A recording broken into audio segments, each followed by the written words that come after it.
It's a Manchu. Welcome back to Minecraft Bedrock vs. Java, where I play through both versions of the game and compare the two. Pay no attention to the arrows that are stuck in me right now. However, you should pay attention to the creeper!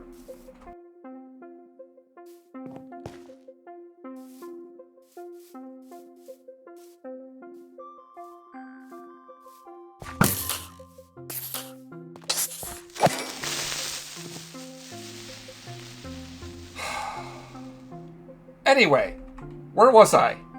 Yeah, so there were some mobs around that I had to deal with. Thus, the arrow stuck in me. Anyway, as you can see, I have full netherite gear again. It didn't take too terribly long. Thanks to villagers, I was able to get all my diamond gear replaced fairly easily. I fully enchanted it again, thanks to villagers that I used to do a lot of trading with to level up so that I could do more enchanting. Didn't take too long. Getting everything upgraded to netherite took a little bit longer, but it wasn't too bad. Kind of debatable whether I should have bothered, but I did. I did a derp last time. I did something really derpy. I didn't understand fully the debug menu and how it worked, and I could have avoided falling into the void if I had. Not only does it give me coordinates, it also tells me the direction I'm facing, and the direction I'm facing isn't just telling me north, east, south, west. It's telling me degrees horizontally. It also tells me vertically which way I'm facing. It'll tell me, like, this is minus 90 facing directly upward, plus 90 facing directly downward, and at level, or as close as I can get, it's 0. If I had realized that was there in the debug screen, I had it up, I could have seen the angle I was facing at, and that I was at too steep an angle, and that I would stall. But I didn't know that, and now I do. As much as I think, it goes without saying how to kill the end dragon, and going to the end cities to raid them to get stuff, I have to remind myself, not a lot of people that play Minecraft have done this stuff. Less than 10% of Minecraft players have actually ever beaten the end dragon. Which is hard for me to wrap my head around that concept, but that's true. And of those, only about half have been to an end city and raided it. So we're talking less than 5% of Minecraft players have done that. So that may not be that obvious how to do that stuff. Another thing that may not be that obvious is how to dye the shulker boxes. How to make them, how to dye them to all the different colors, and make 17 different colors of shulker boxes like I did at the end of the last video in Bedrock Edition. And I thought I'd start off here by showing off how that's done. So I have, is it in the shulker box? Yes. These are the materials that I'm going to need to make 16 different dyes to dye the shulker boxes with. Maybe not in the correct proportions, but that's the different kinds of materials I'm going to need. Bone meal, cactus, cornflower, dandelions, beetroot, and ink sacs. There are several different ways you can do this, but this combination of ingredients will work. The first dye I'm going to want to make is white dye. To make white dye, I take bone meal in a crafting interface, and that gives me white dye. I can make white dye for that. So then I can just go ahead and take a shulker box and combine it with white dye and get a white shulker box. Let me set that out here.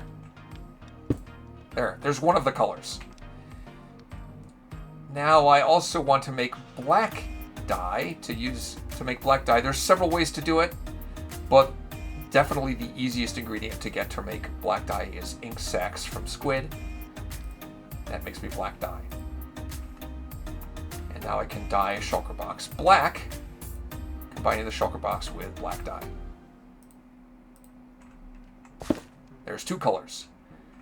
Now, to make gray dye, I combine black dye with white dye. 1 black dye plus 1 white dye equals 2 gray dye. And then I combine shulker box with gray dye, and that gives me a gray shulker box. And then there's light gray. I believe I get light gray by combining gray dye with white dye. 1 white dye, 1 gray dye gives me 2 light gray dye. And then combine the shulker box with gray dye to give me a light gray shulker box. I know that's not very colorful. White, black, gray, light gray. But then I start to get into more colorful dyes. Okay, the next color I want to make is red. I want to make red dye. There are a number of different flowers you can use to produce red dye with, but you can also use beetroot, and I have plenty of beetroot, so let's just make some red dye with that. And it occurs to me that I'm currently out of shulker boxes, so let me make some more of those. I need an actual crafting table to make shulker boxes.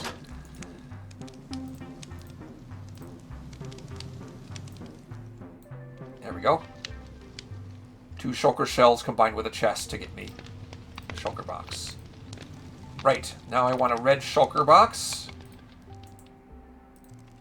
Shulker box with red dye gives me a red shulker box.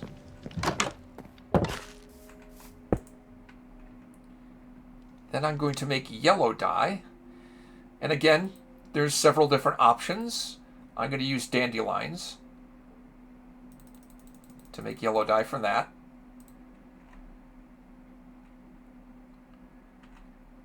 And now I'll make a yellow shulker box.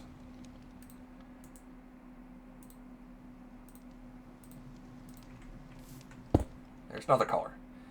Then there's orange. You can make orange with red and yellow. 1 red dye, 1 yellow dye to make 2 orange dye. Now I have an orange shulker box. That's 7 so far. Let's see, how about I make a brown dye next? There is only one way to make brown dye, and that's with cocoa beans. So I put cocoa beans in the crafting interface to get myself brown dye. And a brown shulker box. Okay, the next color I want to make is green. And as far as I know, there's only one way to make green dye. And that is to take cactus and smelt it. You smelt cactus, you'll get green dye from it. You can see I already have some. There we go. So now I have green dye. And I dye a shulker box green.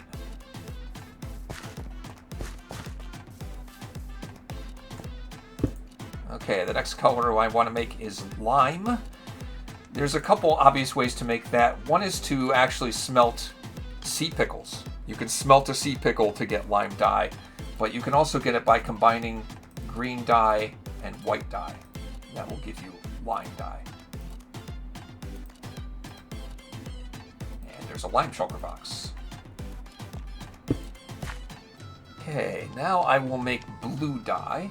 Usually I'll make blue dye using lapis. You can put lapis in a crafting table and make blue dye, but I happen to have corn flour that I collected for reasons. I'm not sure why. I'm going to make some blue dye with that.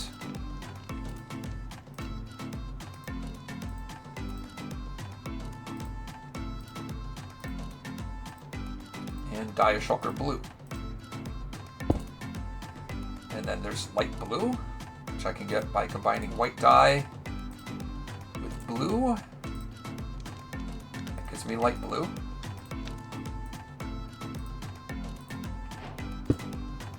I'm starting to get these foofy colors that I don't really know what they look like until I see them. Cyan, which requires blue dye plus green dye. Make cyan. I have a cyan shulker. And then there's purple. Combine red dye with blue dye. Gives me purple. Believe it or not, this shulker box is not purple naturally. There's purple. And then pink dye I get by combining red dye and white dye. It gives me pink. I make a pink shulker. Need one more shulker box. I know I have some more shells in here.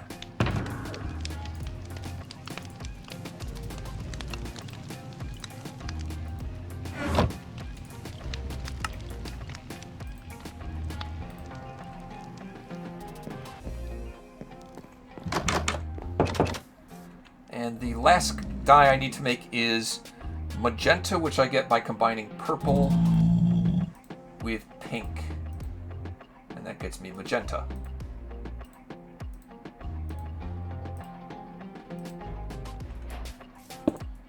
And there you go. So that's 16 different dyes, making 16 different colors of Shulker boxes, plus the natural color of Shulker box makes 17 colors of Shulker box. I can make more Shulker boxes, but this should be sufficient for quite some time. I'm going to take some of these Shulkers and label them and put specific stuff in them. The rest I'll keep empty for extra storage in case I need it. That organization and setting up for the next thing I want to do is going to take me a hot minute. But when I get done with that organization, I'm going to work on something that's going to require a conduit. Okay, after much screaming and yelling and crying and angst and trouble, I have added a couple new librarians, one who sells books of Unbreaking 3, another who sells books of Fortune 1. And in the process, I lost the zombie. Don't ask. It's a long story. But the point is, I did all that because I want to take this stone pickaxe and enchant it with Fortune 3, Unbreaking 3, and Mending. Yes, a stone axe. You might wonder, why on earth would I make a stone axe with those enchantments on it? I have my reasons. And it has to do with what I'm going to do next. A long time ago, I found a geode. And in fact, in the Java Edition world, I found 2 geodes right next to each other.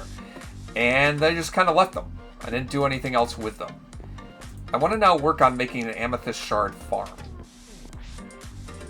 And I have some ideas about how to do that. Clearly, it's a bad idea to even consider trying to automate an Amethyst shard farm. It's just designed by the devs to not work well that way.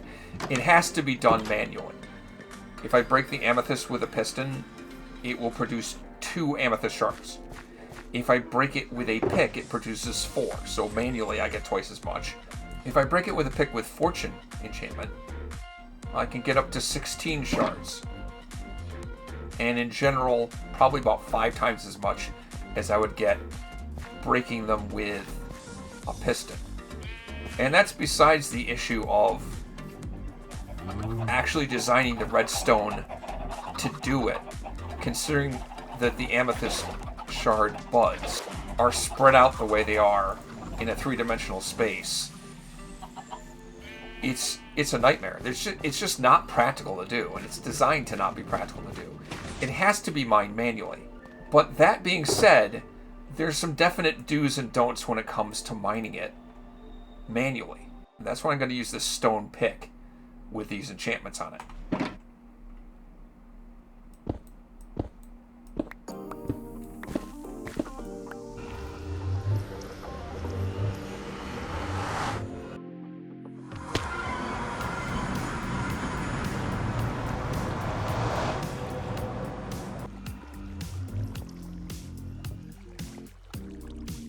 Okay, so the first thing I'm going to do is I'm going to have to dig out here everything that's not budding amethyst block. Everything else has to go to make space for the budding amethyst to grow. That's the first step.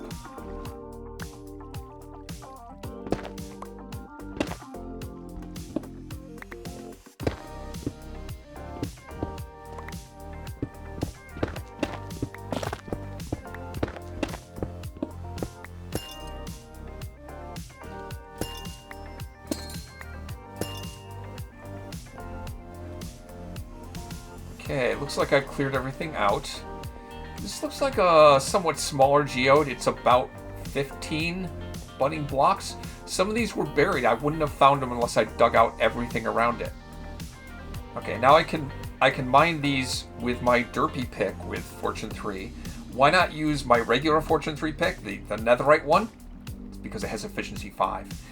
if I mine this stuff with efficiency 5, there's risk that I could accidentally mine one of the budding blocks and destroy it. So if I use this, it takes a little longer to mine, and it's less likely to have an unhappy accident that will be permanent, and I'd lose the thing. That's why I'm going to use this stone axe, so it's not going to mine as quickly. It doesn't have efficiency, but it still has fortune 3. And mending, so I can make more. I only got 4 amethyst shards on that one.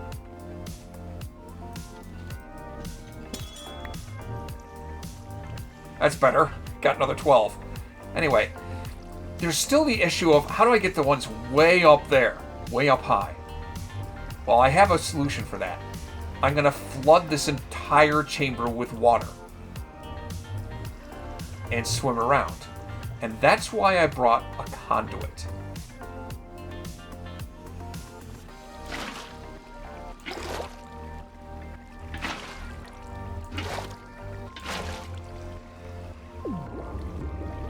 There it is.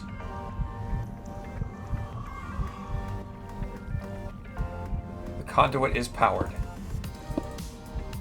I believe I have it fully powered, but I'm not positive. It doesn't really matter. It should have enough range.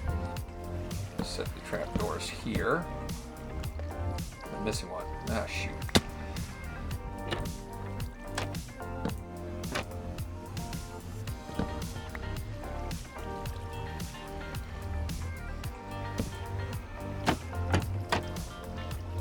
Okay.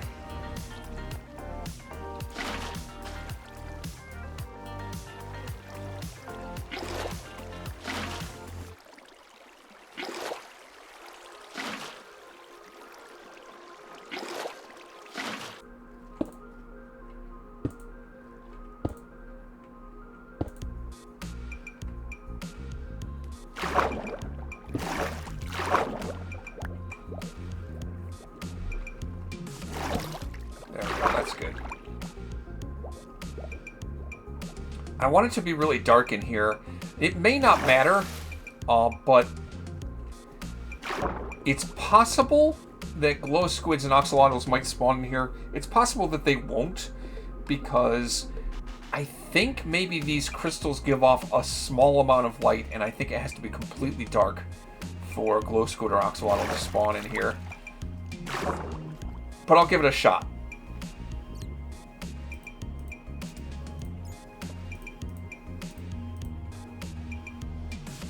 Okay, now, the other issue with this conduit is it's going to, in addition to give me water breathing and night vision, it's also going to give me haste, which means I mine faster. All the more reason I need a not very high efficiency axe in order to mine this stuff. That seems to work.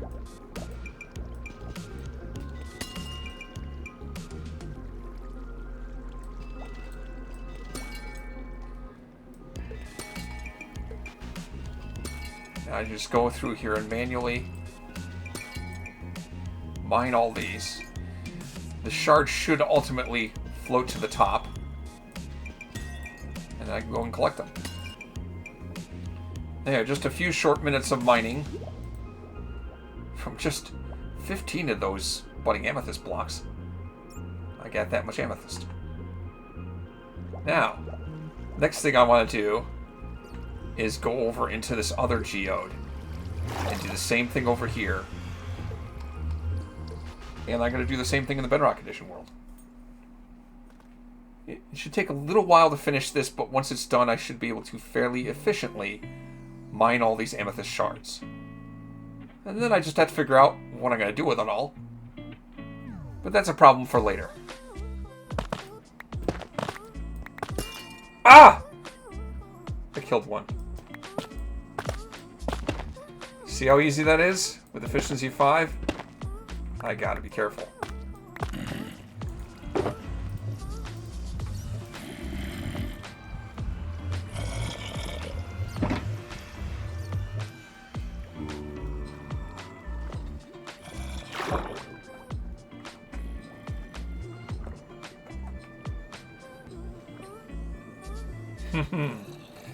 Well, As you can see, I was wondering if glow squid and axolotls will spawn in here. The answer is yes. Yes, absolutely yes, they do. Well, after finishing with the other geode and doing a little bit of mining, this is what I got out of it so far. Plenty of amethyst shards. Axolotls are spawning, and so are glow squid. So that's great. I'm going to have more axolotls than I know what to do with. As far as these amethyst shards, I'm collecting them so that... Wait a second. I'll show you what I'm going to do with these things.